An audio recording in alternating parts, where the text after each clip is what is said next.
right now on 5 on your side at 10. Tonight, $500. No strings attached? The continued push to give some St. Louisans monthly payments. Only one significant weather system to deal with this week, but it's a big one. The Weather First team is tracking the impacts and changes on the way over the next few days. But first tonight, the innocent victims of economic struggle. It is the worst that it has been. Animal shelters seeing the number of abandoned dogs skyrocket.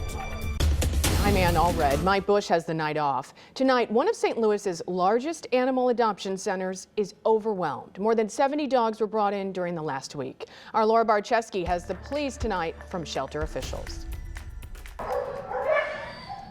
In a space that's built to handle only 70 dogs, there are more than double that at CARE STL Adoption Center. We are going on our 5th year, and on our first year, our intake is about 800. But right now, we're about 3,000. And we are using the same shelter, the same space. So it's a revolving door in a way where 10 animals come in, maybe 8 will go out to adoptions. CARE STL has so many dogs right now. They need about 50 of them fostered because they're in places they normally wouldn't be staying here at the shelter. We have set up more crates in this building. This is our cat building, but yeah, we did set up some crates here because we are expecting more that is going to come in, in the next day. CARE STL CEO Wang Horick says this is a nationwide issue. One of the reasons is inflation. A lot of people cannot afford to pay their house and they get evicted because we've seen a lot of eviction cases, and that 8 dogs actually is from eviction. Or there are people who can no longer afford to buy dog food or medication for their dogs. So sadly, some of them will just release them in the street. While they can find space for cats, they're running out of room there too. We thought the kitten season is over. It's not. We are still getting moms and kittens. With 80 cats at the shelter and 200 in foster homes. We need volunteers as well because the shelter is so full. Reporting in St. Louis, Laura Barczewski, 5 on your side. If you would like to help foster a dog or cat, you can stop by the shelter between 10 and 5. You can also arrange another time with the staff. They also need donations of supplies and more volunteers. We have all of that information under the As Seen on TV section at KSDK.com. Breaking news tonight out of Jefferson County. Within the last 45 minutes, we learned a man was shot after he confronted a group breaking into cars. This happened on Wallach Drive off Old Sugar Creek Road, that's near Fenton. The group drove off in a dark-colored sedan. The sheriff's office says they are still looking for them at this hour. A chilly December night across St. Louis. It's going to be a weather roller coaster this week. We'll have a big warm-up, we'll have storms, a big cool down. Let's get to Chief Meteorologist Scott Connell with the Weather First forecast. There's an awful lot going on across the bi-state region over the next few days, but today there wasn't a whole lot going on, and that was a problem because the clouds never broke across the region today. And as those clouds were hanging tough, they tried to thin out a little bit, especially north and west of St. Louis this afternoon, but not enough to get any sunshine. And as a consequence, we only made it up to 41 degrees, and we are still cloudy tonight. Temperatures are holding in the upper 30s right now. Some of the cooler spots north and west of St. Louis have already dropped into the 20s, especially when there was a little bit of clearing earlier on in those areas, but now that's fading, and so mostly cloudy skies overnight. Don't think fog's going to be a big deal for us tomorrow. More likely than not, it's a repeat of today, except slightly warmer, and then it gets windy. Good breeze on Tuesday, and that'll usher in some showers, maybe even some rumbles of thunder as we head into Tuesday evening. Much colder later in the week. We're going to break down the timing on this next weather system and just how potent it is coming up in about 14 minutes, Ann. Tonight, St. Louis police are investigating a deadly shooting in Riverview. A man was found shot at a home on Riverview Drive near Chambers Road. He was taken to the hospital where he died. No word on what led to the shooting or if there are any suspects. This was just the latest shooting in another violent weekend in St. Louis. At least 8 people were shot, 5 of them died. Tonight, police are asking witnesses to come forward in all of these cases. Just after midnight Saturday morning, a 23-year-old woman was killed in South City. The victim was found shot in the head in an alley in the 6800 block of South Broadway. About 40 minutes later, St. Louis police were called to a double shooting in North City. 40-year-old Barney Lee was shot and killed on the front porch of a home on Sherry Avenue near Riverview. A 20-year-old man was taken to the hospital in critical condition. And a man was found dead yesterday morning in Midtown. Police were searching for a rape suspect in the 900 block of Teresa when they found a 33-year-old man shot on the front porch of a home. Later yesterday afternoon, a man was shot and killed inside a North City home. It happened on Romaine Place near Hamilton Avenue. Tonight, the victim has been identified as 34-year-old Aaron Gordon Jr. Anyone with information in any of the cases, please call Crime Stoppers. You can remain anonymous, 866-371-TIPS. You could also be eligible for a reward. New developments tonight in the push to give some St. Louis families $500 of guaranteed income every month. The proposal is up for a final vote at City Hall this Tuesday, and not everyone is on board. Our political editor, Mark Maxwell, is here with a preview of the debate. Mark. And U.S. Census data shows roughly 57,400 people in St. Louis live in poverty. That's nearly twice the national average. Now, local leaders are looking for new ways to lift some of those people out of poverty conditions, but critics have raised concerns about a lack of transparency and how that money might ultimately be spent. The extra $500 in a family's hand every month. The St. Louis Board of Aldermen is preparing to carve up millions of dollars in federal American Rescue Plan Act funding and could use a portion of it to kickstart a pilot program promising guaranteed basic income.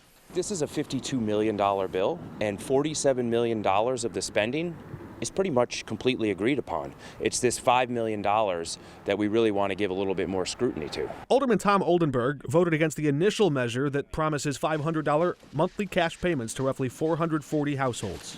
We're just giving cash away with no parameters of what happens to it. We should at least measure the impact. I would argue $1 of federal tax dollars should be scrutinized. This is $5 million, and we have no idea where it's going to go. Why no strings attached? You know, why have strings attached on something like this? There's strings attached on so many other programs. Alderwoman Shamim Clark Hubbard sponsored the measure. What stops someone from walking into a casino and just blowing all $500? I think instead of negatively trying to maybe judge what a person would do with it, I think we should focus in on the possibility of what a family could do with an extra $500 in their bottom line to budget in every month. Under the plan, a single parent with kids under 18 earning less than $31,127 or a couple making less than $39,151 could qualify. We want to help the poorest in our city, without a doubt. I happen to believe that that can be done more systematically through home ownership and not just a cash giveaway. How do we not know that they would put their $500 towards home ownership? How do we not know that that $500 could take the relief off of something else, could build them up to where they build their credit up to where they could apply for home ownership? When the money runs out, who pays for it? Well, you know, there is a push for this to become policy, you know, a long-term, long-going policy for our country. But if a policy isn't sustainable on its own, what policy is it at all? Well, you have some cities and some areas that have raised private funds to do programs like this, the pilot and then taking it further. Billionaires like Michael Bloomberg and Twitter founder Jack Dorsey are backing a group called Mayors for a Guaranteed Income. They call cities laboratories of democracy. Places like LA, Chicago, Denver, and San Francisco have already launched similar cash giveaway programs, some of them doling out as much as $1,000 a month. Mark, thank you. Tonight, we're learning one of the 4 finalists for St. Louis Police Chief is withdrawing his name from the search process. The NBC station in Columbia, South Carolina, is reporting Melron Kelly has decided to stay on as deputy chief in that city. 3 finalists remain: Wilmington, Delaware Police Chief Robert Tracy, Norfolk, Virginia Police Chief Larry Boone, and interim St. Louis Police Chief Michael Sack. We reached out to the St. Louis Mayor's office for comment, and we are waiting to hear back. Just hours from now, a convicted killer who claims he's innocent will be back in court in hopes of being freed. Lamar Johnson is serving a life sentence for a 1994 murder. St. Louis Circuit Attorney Kim Gardner filed a motion to vacate Johnson's conviction, partly based on new evidence. 5 on your side will be in the courtroom all week. Tonight, a Florissant business reopened its doors nearly 5 months after it was wiped out by historic flash flooding. T.S. Ditto's photography studio and gallery was one of several businesses in the Florissant Meadows shopping center heavily damaged by floodwaters. Now, the owner, Tina Ditto, thought this day would never come. I pretty much lost everything. I mean, everything that was in the front of the studio was washed to the back of the studio. Everything from the back was washed to the front. The Florissant mayor wants to get the word out. Many stores in this shopping center are up and running again, so the community can help these business owners continue to recover. 500 feet. Splashdown. Mission accomplished. The successful first step in getting U.S. astronauts back to the moon, and how it's inspiring possible future space pioneers right here in St. Louis. Closing off vents. You might think the fewer rooms you heat, the more you save. Our Verify team finds out it's a bunch of hot air. And the coldest air of the season's heading our way for later this week. The turbulent transition in getting there. The historic Artemis 1 moon mission came to an end today with a successful splashdown of the Orion capsule in the Pacific Ocean. The unmanned capsule returned after a 1.4 million mile flight and lasted nearly 26 days. NASA has touted this test flight as laying the foundation for returning astronauts to the moon. It's also a key first step for space exploration to Mars. The St. Louis Science Center hosted a live viewing of Artemis 1's re-entry. Guests gathering in the James S. McDonald Planetarium to watch as history was made. One father brought his young son who wants to go to outer space when he's older. Victor is very into space. By the time he was 3, he knew all the planets and all the dwarf planets, so we figured that this was something he would be very excited about. I just wanted to see the planets. Today is also the 50th anniversary of the final mission for NASA's Apollo program. NASA plans 2 more Artemis test flights before it launches regular missions to the moon to establish a lunar base camp. It is likely going to cost more to heat your home this winter, thanks to a spike in energy prices. Our Verify team was asked if closing vents in unused rooms can help you save on your heating bill at home. Here's what Brandon Lewis found out. The Energy Information Administration expects heating bills could jump nearly 30% this winter for some homeowners because of an increase in wholesale energy prices. So people are willing to try almost anything to keep costs down. One common thought is by closing the vents in unused rooms in your home, you can force the warm air into occupied rooms and avoid paying to heat empty rooms. So let's verify. Is closing vents in unused rooms a reliable way to save money on heating costs? Our sources are 2 HVAC companies, Energy Vanguard, which trains energy auditors, renewable energy company Prime Energy, and Ian Walker with the International HVAC Engineering Society, ASHRAE. All of our sources say completely closing vents is a bad idea because these systems are designed to flow air throughout your home. While you can partially close some vents in your home, when you totally shut vents in one room, you're actually blocking the flow, which can cause your system to use more energy as it tries to circulate the heat elsewhere. Closing vents can also build pressure in your system. This can strain it, which causes damage over time, and your ducts may leak heat. Plus, Apollo Home says the laws of physics can end up putting some of that heat into unused rooms anyway. Most interior walls don't have insulation, meaning the warm air will eventually seep into an adjacent colder room, again negating any attempt at savings because your furnace will cycle on and off more frequently, raising your costs and lowering your comfort. So no, closing vents in unused rooms is not a reliable way to save money on heating costs. Any potential cost savings is outweighed by the inefficiency and could cost you more in repairs in the long run. With your Verify, I'm Brandon Lewis. Very interesting. What can we verify for you? Send an email, verify@kstk.com. Santa arrived in Kirkwood today, but not on a sleigh and reindeer. He came in riding a hog. Santa was joined by members of the Harley Owners Group. They partnered with the group Angel's Arms to surprise foster kids with Christmas presents. Today's holiday party also included other fun holiday activities for the kids and the foster families. Santa then headed to Kennedy Rec Center in South County. Both he and the Grinch lacing up their skates and hitting the ice rink with families. For more holiday activities around St. Louis, just text the word holiday to 314-425-5355 and we'll send you a link. Let's get back to Scott and talking about a wet and windy Tuesday. You know, I was a little concerned when you said Santa was coming in on a hog. Yeah. You know, that could get ugly, right? That was a beautiful red bike. Yeah, it was very nice, Yeah. yes. All right, so this evening, we have clouds still around St. Louis. The weather's relatively quiet, but our temperature has moved all of 4 degrees today. 37 was the low, 41 was a high. That's it. And that's largely because we have the clouds that have stuck with us. We still have those clouds around. Those clouds have not produced any rain. The areas of fog we saw out to our west yesterday have generally kind of fizzled a bit across the region. And so last night we just didn't see those low visibilities develop. We don't anticipate that tonight because the clouds are still with us and that inhibits fog development. So 37 degrees right now. Winds are light. They're out of the southeast at 7 at this point. 41 and 37 again, the numbers for today. Averaging that out, we're pretty close to average. We were below average on the high and above average on the low. Tomorrow morning, we should be in the upper 20s to lower 30s. Mostly cloudy skies expected heading into tomorrow.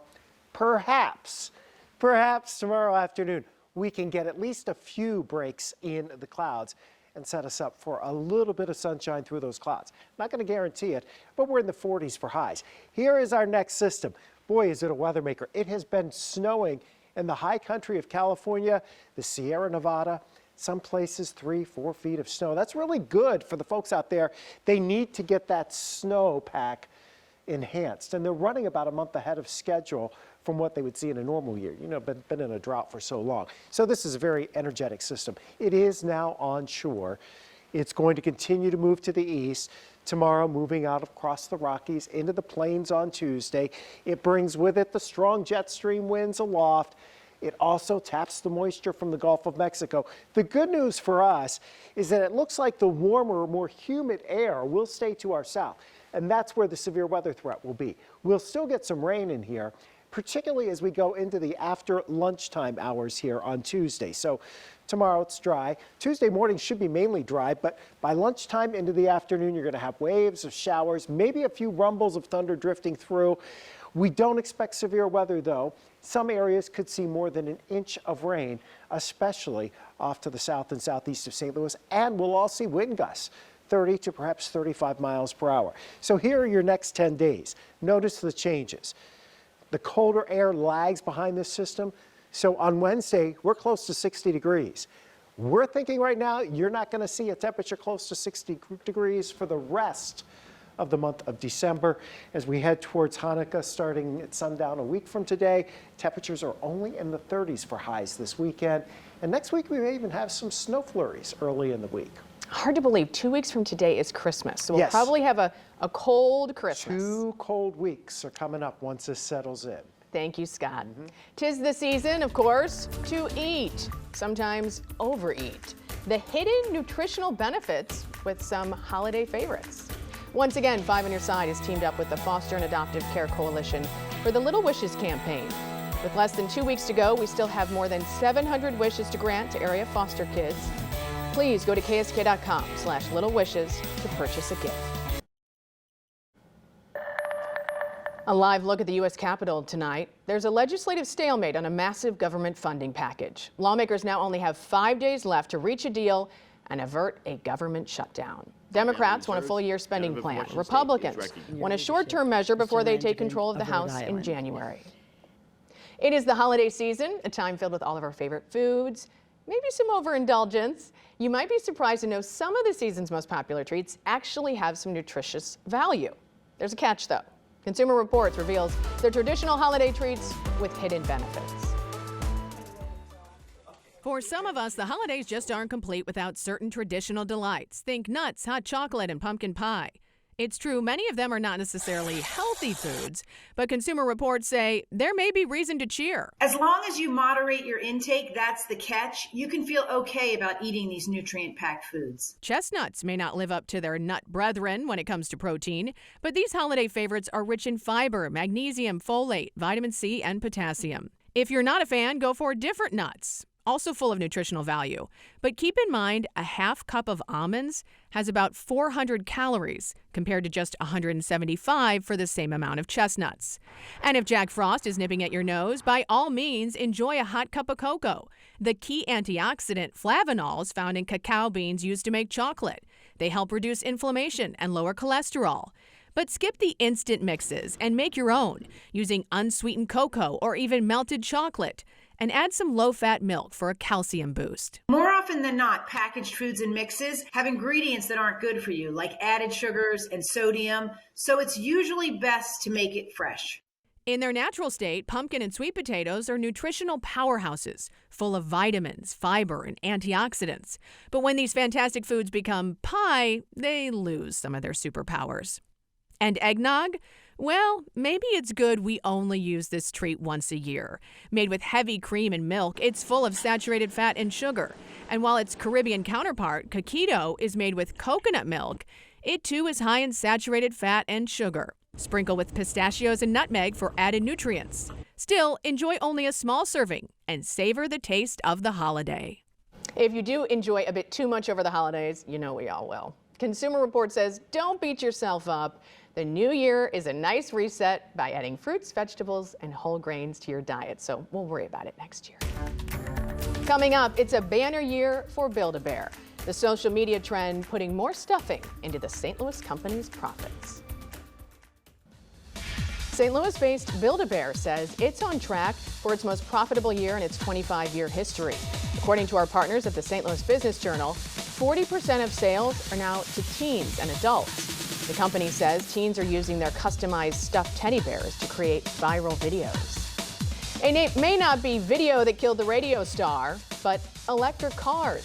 Tesla, BMW, and Volvo are manufacturing their new EVs without AM radios.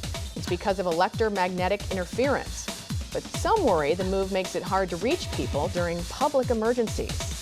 That is all of our time for 5 on your side at 10. Start your day with Today in St. Louis beginning at 4 a.m. And now here's Frank Cusimano with Sports Plus.